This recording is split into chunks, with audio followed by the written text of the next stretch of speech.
Hello and welcome to Colin Bradley Artcast. I'm Stephen Bradley. And I'm Colin Bradley. How you doing, Dad? I'm doing okay, Steve. Up to rise in it as we have been the last few weeks, but it's gradually getting there. It takes forever, or it seems. But when you look back on a week by week basis, you think, oh no, actually, there's been progress this week, and that's and it is. So, but it's a slow old job, but we're getting there. Good job. I noticed before we were recording that Santa is still behind you. People will be pleased to know. Yes. But oh, can you see him? Yes. I can't, but I saw it earlier when you moved your head. I saw him. He's still there. Oh, that you mean? Yes, he's still there. Well, he may be there over Christmas as well. I don't know. It depends whether we get downstairs done. If it's downstairs is not done, he's going to have to May as well spend leave him Christmas up Day there. with us. May as well leave him there. So you've been able to do some work this week. I have. I it was very difficult. Last week was very difficult. There was a lot of noise, banging, crashing, understandably, because we've got a lot of alterations going on. Uh, but this week or over the weekend, I thought, no, I'll give it a go. So I did, and you've seen the result of it. And so I'm back in the swing of it. It's scary when you leave off doing something like that. Because you think, am I going to get back to it? Because seeming everything was against you. But I got back into it, and I got back in with a very, very good project. And I was very interested. Not only that, but you'll be happy to know that I found two or three more in the last couple of weeks or last week certainly, that I think are exceptional. As I'm looking for really humdingers now. You know what that word is? I think it's a humdinger. I don't know where it Yeah, comes from. Don't even know what it means, except it means it's really brilliant. something special. Yeah, stunner. Well, let's talk about that picture then. Mm. So you sent me a work in progress shot, the picture as you were working through it. So let's talk about it. I'm going to put it up on the screen now so people can see. All right, Um, it's a right. pastel pencil picture um, with pastel mat, and it's. You said it's a squirrel. Like, what kind of squirrel is this? No idea. I have no idea. It was a picture that I found on Pixabay, and it seemed to jump out at me. I thought, is this for real? Because it didn't really look that real to me, but it is. We know because of the surrounding. But it's an exceptional picture, and I wanted to try it. I mean, when I first look at a picture like that, I think, is it going to work? But after getting past the head, I thought this is going to. I know I enjoy it when I start enjoying myself, and really having a good feeling about something like that. Then I know it's going to work because there's a lot of work in it, and especially when I get to the background, and that's a lot of work in trying to get it um, to look right. And although you're looking at a reference picture, you can't always interpret it, and you don't want to. You want to put your own take on it, and that sometimes is a bit of a challenge. Well, it certainly is in this case. But I liked the picture so much that I thought, let's go for it. After all, even though it's an unusual picture, it's very attractive. It's very commanding when you look at it. So I think this is it. In an artwork, we're looking at two things really. We're looking at the fact that is this going to be a challenge for our members? And is it going to be something they're going to enjoy doing? At the end of the day, they're going to learn so much from doing something like this because it is challenging, especially the fur. It's different. That's very, very different. As you can see, they're different. Top of the head, through the back, um, and into the long hair at the front, and those little claws. I'd say claws. I don't know whether they are claws on a squirrel. Call them hands. Are pretty tricky to get your head round. Birds. Yeah, it looks so much like almost like a cartoon character. It looks so picturesque. You think that's not possibly real. That's exactly what I felt when I first looked at it. I thought it was, but it has to be. I think largely because of the background that on the original photograph was definitely that couldn't be drawn as such. It had to be real. So anyway, it's something very, very different. I haven't done anything like it before, so um, I was pleased. Hmm. So let's talk about this one. It's how big is the picture? It doesn't look too Oh, big. it's somewhere. If you would imagine A4 size and then A5 size, it's somewhere between the two, Steve. It's halfway between the two. I don't know the actual measurements, but it's it's bigger than A5 and smaller than A4. Gotcha, gotcha. And already, you can see that it's the kind of setting that it's going to be in. You've got that branch at the front. This is obviously, like a foresty scene. Is that what you're Yes, it thinking? is. Yes, yes. I had two names in mind. Squirrel Study was one, and Squirrel in the Forest was another. And I think you'll have to decide which one you want to use for it. But I think both. I think would be Squirrel in the Forest gives it a little bit more of a picture, and but I think as I say, the whole idea of this was to produce something for me to start with. I mean, it's always every artist is the same. Unless you're producing it for somebody else, and then like a commission or something, then it becomes an impersonal thing. But when it's something you want to do, and I wanted to do this one as soon as I saw it. Although I always question myself, Steve. Whenever something like this, I think, am I going to do it justice? Because I can't. You've got to be careful on the artistic license side on something like this, because if you do too much artistic license, it changes it, you know, out of recognition, and you can't do that. You've got to follow what you see as a photographic reference. But I did like the pose. It was a cute, I suppose. I could say it's a cute pose and It commanding. It's going to it jump out looks at you. it does. It really does. It looks difficult as well.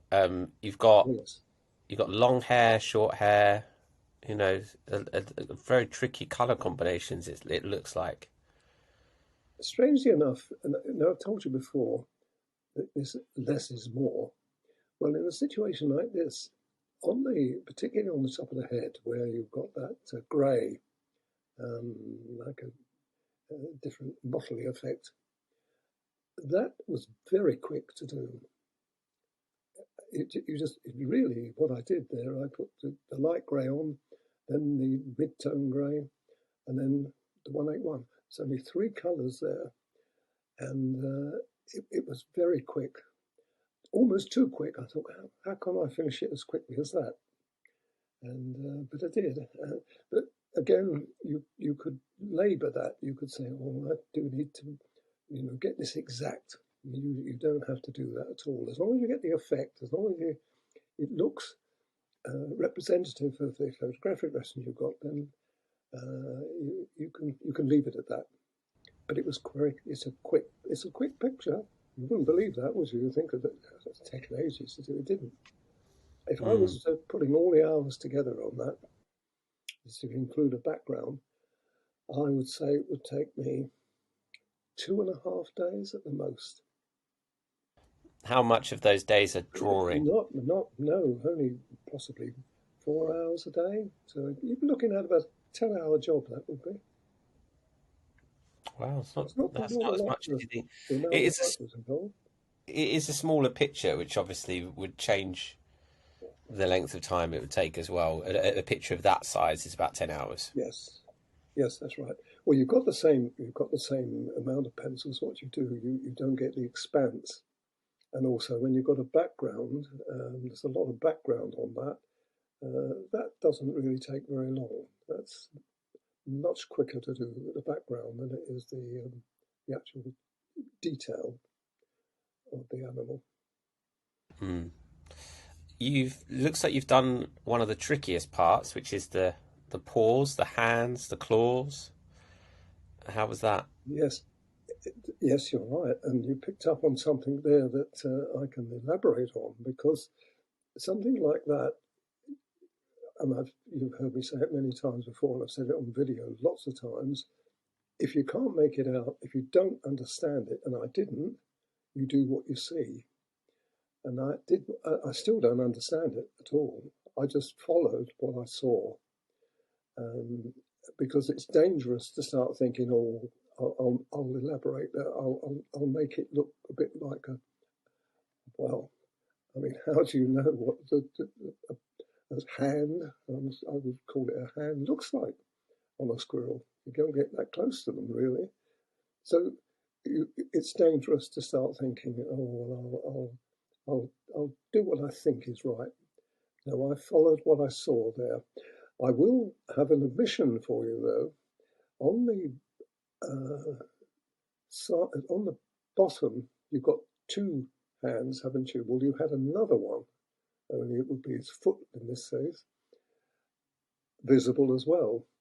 And that one I didn't understand at all. So what I did, I lost it. Where was that then? Was that at the back, Now, back well, left as you're looking? no, it's not the back. It's to the what do we do? To the left of the left paw. Are you with me? So the right paw, and then you've got the hand, and then you've got the left, and it's to the left, but not much to the left, just to the left. Obviously, it's got it the way it's gripped the branch. But how do I get rid of it? How do you just leave something like that? Well, what you do is you study it and think, if I did that, how am I going to cover it up? And the answer is to make the log or the branch just a little bigger. So it's hiding behind. That's where the hand or the foot is. It's hiding behind the log, and you get away with it. But you can't always do that. I wouldn't say that's a norm, but in this case, I did. So the I'm calling it a log. It's obviously a branch. It can't be anything else, can it? It's not a trunk of a tree. It looks as though it's a branch that's fallen down. So you just make it a bit bigger, a bit wider, and then bring the fur down. But you Mm. wouldn't know it, would you? Looking at that. No, no, I not at all. Not at all. Talk about the background then. It's going to be on this one. Well, the background. The thing about this was there was a light area in the back. It was a light greyish, greenish colour, and you see what I've done there is I followed my usual idea of blending and putting the foreground. I know you haven't got much foreground there, but you've got the foreground there and receding into the background. And you just simply put the foreground in that has to be um, on the level with the squirrel. It has to be. But as you progress back into it, you can then fog it, which is what I've done. So you get a nice foggy look. But on the left-hand side of the photographic reference, there was a light area. And at the time I was doing that, I thought, this is just going to have one of that, the continuation of that background I've already put on, continuation right across. And that's how it's going to be. And I thought, well, that look all right. So that's that at this stage. That's what I thought I would do. Well, we've got a little surprise because actually you have finished the picture. So let's Yes. put up the finished picture now so everyone can see exactly what you were talking about and That's exactly what you did do. And I love the dynamics of this background. I just think it looks amazing. You get the atmosphere of the surroundings. It really draws you in. And right. the reason it draws you in is that left hand side of that distance, the scale of distance that you have achieved with the I was fogging particularly out those I was trees. particularly pleased with that, but you've got to remember going back about 5 minutes when I was saying that I didn't know what I was going to. I had no idea. I didn't think I would be able to do what I achieved there. But at the time, I was starting to work across the head, past the ears. This is in the background, past the ears, and the colors I was using were the normal greens, the warmer greens, as you can see in the far right side. Yeah. Well, at that point in time, I switched the other side. I thought, I know what, I'll start on the other side, the left hand side. I'll work my way across. So I completely ignored that first bit and went across there. And I was using cool colours there, cooler greens to start with. And I thought, how on earth am I going to justify the cool greens with the warm greens? And then to make matters worse, I went in for a penny. I got hold of the 230, which people will know is a light bluey grey. I use it a lot in the skies. And I put that on. And the wonderful thing about it is people are going to see that. They're going to be with me on that journey. I put it on. I thought, oh, I hope this is going to work, folks. And I put it on and it looked absolutely awful. Compared with the other side, I thought, there's no way am I going to put those two things together. But I stuck out and I continued. What happened, the secret was to put some of the greens. We've got several greens, and I had to search for another one. You probably know, and people probably would know, 172. Now, 172 is a cool green, but it very often I put it with the other greens in pictures because that's the way I wanted. So I knew that that particular colour, but I hadn't got it out originally. That was not in my range. So I had to go searching for that. But when you know your colours and you know what you can do with them, um, and you know what you have done with them, you know exactly the colour you're looking for. Anyway, I found it and I put that on and it worked. It works with the cool grey, and I rubbed it in and then into the greens, and then I still had the problem of when I came across the head of the squirrel to drop down into that light area. But it worked very well because I could blend with my finger. I could blend those colours together, and they worked terrific, beautifully. Not done it before. That's something new to me. But this is why. This is why I say, Steve, when you've got something that is a challenge and you've got a bit of experience, you can say, let's give it a go. I had nothing to lose because if it hadn't worked, you'd never have seen it. I wouldn't show it. I'd just go delete, delete, delete, delete, delete, get another one out. So it's not as though you're doing it live, but that's very, very rare that that would happen. I trust my instincts on that, and this is how it turned out. And I Well, was delighted it with it. it looks like a bit of a fairy tale land.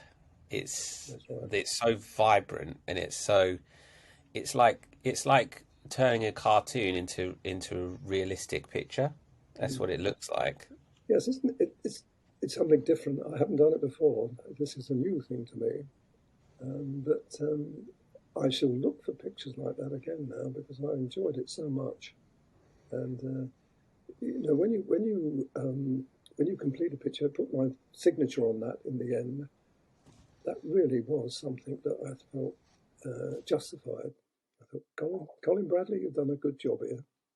And That's nice. I know you shouldn't self-praise, but I think you have to sometimes, especially if you've pulled a few stops out and done something a bit different. So I hope people like it. It is, I've got Well, to say, an advanced picture though. It has to be. There's no way. I've always tussled really, Steve, with the advanced and the intermediate. Where do I categorize it? Because if I put it in the advanced stage, that's the intermediate people. Well, that's too hard for me to do. If I put it in the intermediate stage, then they think, oh, this is hard, you know. So it's hard, but I've got to be honest. That it would be it, not so much the squirrel, it's the background that pushes it into the advanced area, as you can probably imagine if you look at that. well, I am pleased you did it, and I'm pleased you praised yourself because you have done a really good job on this one. And I think that people are going to really enjoy doing this one. Let us know, as always, what you think of the picture. Drop us a comment or get in touch with us, and this one will be up on the site in the future. But yeah, really good job. Nice to see that progress shot from one to the other I without thought that it was a bit background. challenging. Well, you wouldn't have had it if I hadn't finished it sort of lunchtime as today. I had time to do it. Otherwise, you wouldn't have seen it. It would have been next week's job. But I thought, well, no, this would be nice. Something Just in different time. with people. Lovely. Just in time. Brilliant. Okie dokie. All right. Well, I hope everyone's enjoyed this one. We'll be back next week with some questions or progress. We'll just see what happens. But for now, thank you everyone for listening and watching us. I'm Stephen Bradley. And I'm Colin Bradley. Enjoy Enjoy your your week. week. That's a good one, Dad. That's Was a it? really, It was. yeah, It was good. that's a that's a really gorgeous picture. I'm amazed myself. You know, I'm still producing something. You know, pull things out of the hat. They used to say, "How are you going to pull that out of the hat?" And I'm pulling them out of the hat. Mainly because, as I said to you, I want to do something different. By golly, I've got a different one as well coming up. I've got a couple of pictures. One of them, I tell you, is a